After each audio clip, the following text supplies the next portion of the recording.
तपः स्वाध्यायेश्वर प्रणिधानानि क्रिया योग।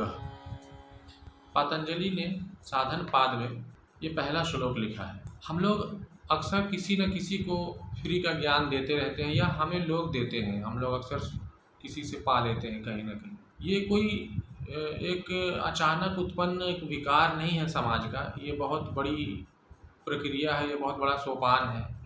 क्रिया योग का ये एक सोपान है। जी हाँ दोस्तों, योग में एक होता है क्रिया योग, जिसका एक सोपान है अध्यात्म शास्त्र का पठन और पाठन। तो जो भी शास्त्र जब हमें समझ में आता है, सुन के, जान के, देख के, ऑब्जर्व करके किसी भी तरह, तो उसके बाद हम उसको दूसरे को देना, ये हमारा नेचर है, स्वाभाविक नेचर बन जाता है पहले से है। जिसे कहावत के रूप में बिगाड़ते बिगाड़ते हमने यहाँ तक पहुँचा दिया है कि फ्री का ज्ञान तो देने सबको आ जाते हैं, है ना। या हम फ्री का ज्ञान नहीं लेते, चलो हटो, या फ्री का ज्ञान मत बांटा करो। तो ये जो फ्री का ज्ञान है, ये इस सूत्र में जो शब्द है स्वाध्यायेश्वर प्रणिधानानि, यानी कि अध्यात्म शास्त्रों का पठन और पाठन। तो जब हम पठन कर लेते हैं तो पाठन करते हैं, यानी कि दूसरों को बताते हैं। भले से कुछ समय बाद हम उस समय सही से अध्ययन नहीं किए रहते हैं या सही से मेरा ऑब्जर्वेशन वगैरह नहीं रहता है, तो हम दूसरे को बताते हैं और वो हमारा फेल हो जाता है। इस वजह से ये एक कहावत के रूप में चला आया है। लेकिन अध्यात्म का पठन और पाठन बहुत ज़रूरी होता है कर्म योग में। और चूँकि हम जाने अनजाने सारे लोग कर्म योग में व्यस्त हैं, तो बस हम यहाँ पे इसको जानने का एक छोटा सा प्रयास करेंगे। तो कर्म योग का जो ये सूत्र मैंने जो पढ़ा है, इसका मतलब होता है तपस्या, अध्यात्म शास्त्रों के पठन पाठन और ईश्वर में समस्त कर्म फलों के समर्पण को क्रिया योग कहते हैं। इसमें तीन चीज़ें हैं। पहला है तपस्या, दूसरा है अध्यात्म शास्त्रों का पठन पाठन, और तीसरा है ईश्वर में समस्त कर्म फलों का समर्पण। तो तीनों को हम बारी बारी समझेंगे। पहला है तपस्या। तो तपस्या वो नहीं है जो आमतौर पे हम टीवी वगैरह में देख के अभी तक सीख पाए हैं, कि किसी भी एक विशेष स्थान पे एक विशेष भंगिमा के साथ विशेष देश काल में एक समय के लिए हम किसी भी मंत्रोच्चारण का जाप करें, उसके बाद कोई आएगा और हमारी मनोकामना पूरी करेगा वगैरह वगैरह। ये एक बृहद स्तर है, ये भी अपने आप में सही है। लेकिन हम लोग आम जीवन में इसको समझने का प्रयास करें तो ये जो हम आम जीवन में जो भी कार्य कर रहे हैं कर्म योग के अंतर्गत, वही हमारा तपस्या है। जैसे कि मान लीजिए आप एक छात्र हैं, आप पढ़ाई कर रहे हैं, तो पढ़ना आपका तपस्या होगा। अब यहाँ पे ध्यान देने योग्य बात ये है कि एक छात्र है जो कि बहुत सारा किताब रखे हुआ, बहुत टेंशन के साथ खूब पढ़ाई करता है, लेकिन वो सक्सेस नहीं है। एक छात्र है जो मस्ती में रहता है, थोड़ा सा पढ़ाई करता है और सक्सेस हो जाता है। तो जाने अनजाने वो सक्सेस वाला जो छात्र है वो तपस्वी है। जी हाँ दोस्तों, उसका जो तपस्या है वो साधित हो रहा है, इस वजह से वो सक्सेस हो रहा है। तो यहाँ पे एक बात बस आप समझ लीजिए कि तपस्या कहते किसको है। शरीर, मन, बुद्धि और अपने ज्ञानेंद्रियों, जो 5 ज्ञानेंद्रियाँ हैं हमारी, इसको ज़रूरत के हिसाब से जहाँ जहाँ जितना जितना लगाना है, उसको वहाँ वहाँ उतना उतना लगा लेना ही तपस्या है। बस इतना ही सारा है तपस्या। तो वो जो 2 घंटे पढ़ाई करता है, वो उस समय अपनी बॉडी को, अपने मन को, अपने बुद्धि को वहाँ किताब पे 2 घंटे बहुत सही से लगाता है। और अपने ज्ञानेंद्रियों में जो उसकी जो चुलबुलाहट है, जैसे कि पता नहीं व्हाट्सएप पे उसका मैसेज आया होगा, चेक कर लें, फेसबुक थोड़ा सा देख लें, अभी 10 मिनट पढ़ लिए, बहुत पढ़ लिए, थोड़ा सा ही देख लें, मतलब ट्विटर देख लें, तो इसको कंट्रोल कर ले जाता है। बस ऐसा नहीं कि उसके मन में चुलबुलाहट होती है, वो नहीं करता है और वो अपने मतलब इसमें बहुत पीछे है, नहीं, वो व्हाट्सएप में भी बहुत अच्छा है, वो अपने सोशल नेटवर्किंग में भी बहुत अच्छा है। क्यों? कि बस वो कंट्रोल कर ले जाता है। तो ये कंट्रोलिंग जो है, यही तपस्या है।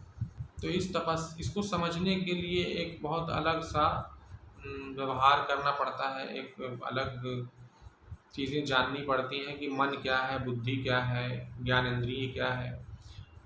तो उसके लिए एक अलग से वीडियो की ज़रूरत पड़ेगी। लेकिन बस आप यहाँ पे समझ लीजिए कि बस अपने मन को कंट्रोल कर ले जाइए। आप मन को कंट्रोल करने के बहुत सारे साधन हैं। देखिए कि जब आप पढ़ाई कर रहे हैं या फिर आप जो भी काम कर रहे हैं उसमें आप थोड़ा इधर उधर मन भागता है, तो आप अपने सांसों पे ध्यान दे लीजिए। यही आपके लिए टिप है यहाँ पे। सांस पे ध्यान दे लीजिए, मन कंट्रोल हो जाएगा। उसको देखना शुरू कर दीजिए मन की आंखों से, न कि आँख से, तो फिर रुक जाएगा। जैसे चोर को देखेंगे तो चोरी करना छोड़ देगा, मतलब रुक जाएगा। किसी भी बालक को ही देख लीजिए, कोई कुछ कर रहा हो, उसको देख लेंगे आप तो रुक जाता है। इसी तरह मन से ज़्यादा चंचल तो कोई बालक हो ही नहीं सकता, तो उसको देख लीजिए कम से कम, वो रुक जाएगा और फिर आप अपने पढ़ाई पे ध्यान लगाइए। तो इस तरह से तपस्या को आप कंटिन्यू कर सकते हैं। तो पहला है तपस्या, जो कि मेन था इस सूत्र में। दूसरा है अध्यात्म शास्त्रों का पठन और पाठन। तो पठन यानी कि पढ़िए उसको, किसी पाठन यानी कि दूसरों को पढ़ाइए। अध्यात्म शास्त्र मतलब कोई निश्चित शास्त्र मैं नहीं मानता। दुनिया में जितने भी शास्त्र हैं उसको आप अध्यात्म के अंतर्गत रख सकते हैं। जो भी आपको अच्छा लगता हो, आपकी बुद्धि तर्क के हिसाब से जो भी सटीक बैठता हो, वो आपका अध्यात्म शास्त्र हो सकता है भी, ऐसी बात नहीं। तो उसको पढ़िए, समझिए खुले विचार से, उसके बाद दूसरों को बताइए। तो जैसे कि मैं अभी आपको बता रहा हूँ तो आपको लगेगा कि यार ये वीडियो तो इसमें व्यूज़ भी ज़्यादा नहीं आते, लेकिन मुझे उस सबसे कोई मतलब नहीं है, बस मैं अपना काम कर रहा हूँ। शायद आपका भला हो जाए इसी बहाने, मेरा तो हो ही रहा है थोड़ा बहुत। और तीसरा है अपने समस्त कर्म फलों का ईश्वर के प्रति समर्पण।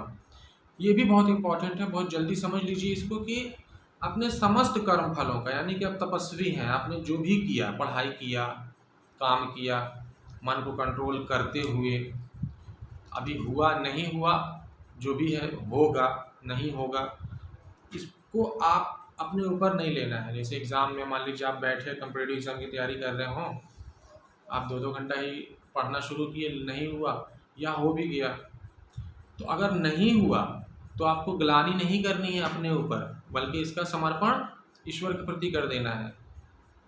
अपने समस्त कर्म फलों का समर्पण ईश्वर के प्रति कर देना है। नहीं हुआ तो ग्लानि नहीं करनी है, और हो गया तो अपने आप को भौकाल में नहीं आ जाना है ना, अहंकारी नहीं बन जाना है, ईश्वर को समर्पित कर देना है। उस एक ईश्वर को समर्पित कर दो, अरे हो गया वो, आप बहुत अच्छी बात है, ईश्वर सारा ईश्वर का किया धरा है। नहीं हुआ तब ये नहीं कि यार नहीं हुआ मैं आत्महत्या करने जा रहा हूँ, फलाना धमाका, मेरे ही नसीब में नहीं है, कुछ नहीं। अरे ईश्वर को समर्पित कर दो, लेकिन तपस्वी बने रहो, बस तपस्वी बने रहो, ईश्वर को समर्पित करते रहो, तपस्वी बने रहो, ईश्वर को समर्पित करते रहो। यही इस सूत्र का मेन पॉइंट है। बीच में है आध्यात्मिक ग्रंथों का पठन और पाठन। तो उससे आपको इसको सीखने में जो है, मतलब तपस्वी बनने में और ईश्वर को समर्पित करने में आध्यात्मिक ग्रंथ मदद करेगा। तो यही 3 कड़ी है इस सूत्र का। आई होप आप लोग को समझ में आ गया हो। और अंत में एक बहुत ही छोटा सा बहुत इम्पॉर्टेंट बात ये है कि ये कोई शास्त्र वास्त्र समझ के आदमी इसको छोड़ देता है। अरे ये कौन सा शास्त्र ऋषि बैठा है, कौन सा बात कर रहा है शास्त्रों का, या फिर ये सब नाम सुन के आदमी थोड़ा सा अपने आप को सोचता है कि पुराना, लेकिन ये पुरानी बात नहीं है, ये बहुत ही मॉडर्निटी है। इसको बस लफ्ज़ों में जो है हम लोग बांध के छोड़ दिए, हम लोग उसके लिए नया वर्ड यूज़ करने लगे हैं और कुछ नहीं है। तो जैसे कि अपने सभी कर्म फलों का समर्पण जो है ईश्वर के प्रति कर देना, यानी कि शुक्र बजा लाना ऊपर वाले का। अगर कुछ अच्छा हुआ तो शुक्र करना, नहीं तो फिर ऊपर वाले को ही दे देना कि भाई चलो बुरा ही हुआ तो आप ही का, मतलब ऊपर वाले के वजह से हुआ, वही जाने, जो भी करना है वही किया है, ऐसे करते हैं लोग। तो इसको इस तरह से ना करके आज मॉडर्न लाइफ में हम लोग ऐसे कहते हैं, भाई टेंशन नहीं लेने का, शांत रहने का, छोड़ दे, जो हुआ सो हुआ। हम लोग बहुत अच्छे अच्छे वर्ड भी यूज़ करते हैं जिसको गाली कहा जाता है, लेकिन अभी मैं नहीं कर सकता उसको, लेकिन हम लोग आम भाषा में करते हैं। तो वही चीज़ है, वही शास्त्र है ये, बस थोड़ा सा वो अपना भाषा बदल चुका है। तो इसको बहुत मतलब लोड नहीं लेना है, बहुत लाइटली समझना है, बहुत आसानी से समझना, मतलब आसान समझना है। तो उसी चीज़ को कहते हैं तपस्या का अंतिम कड़ी है वो, मतलब कर्मयोग का अंतिम कड़ी है। तपस्या से शुरू होता है और ईश्वर को समर्पित में ख़त्म होता है। बीच में हम जो अध्ययन करते हैं शास्त्रों का, उसका पठन पाठन करते हैं। तो यही हमारा कर्म योग। अंत में हमें शांत ही रहना है।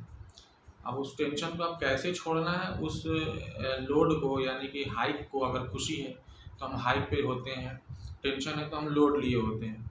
तो इन दोनों को कैसे भी त्यागना है, ये शास्त्र कहता है कि त्याग नहीं है, बस समर्पित कर देना है किसको, ईश्वर को। तुम्हें टेंशन नहीं लेना है, तुम्हें क्या रहना है, शांत। तो बी शांत। Thank you.